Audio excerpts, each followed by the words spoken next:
Hey Kelsey, this is Stacy Caps, and I'm responding to your video that I found very interesting.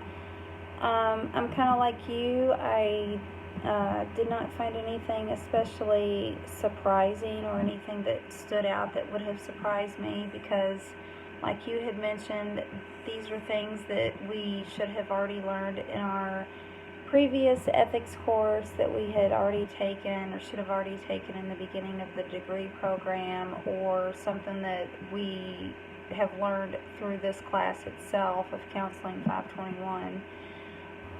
But what I did find interesting in your video, I too had also done my video blog on the ACA Code of Ethics, and I had briefly discussed in mind the forensic evaluation. But one thing that stood out in your video that I recall reading and not finding necessarily surprising but interesting is you had mentioned refraining from diagnosis, and it states that counselors may refrain from making and or reporting a diagnosis if they believe it would cause harm to the client or others. Counselors carefully consider both the positive and negative implications of a diagnosis. So that kind of made me stop and think for a minute. I'm thinking that, people are coming in for assessments, whether they're voluntary or court ordered, but I don't understand why we would not want to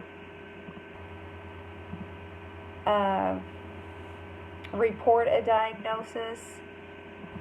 I do understand why we need to consider both the positive and negative implications it could have, but I would just like to know specifically why it is important to refrain from this. So I thought that you had a very good post where you had picked that out of the narrative of assessments. So if I had the opportunity, I would definitely like to address this with a licensed mental health counselor or a professor to find out more about this. So thank you for your post, and I found it very interesting.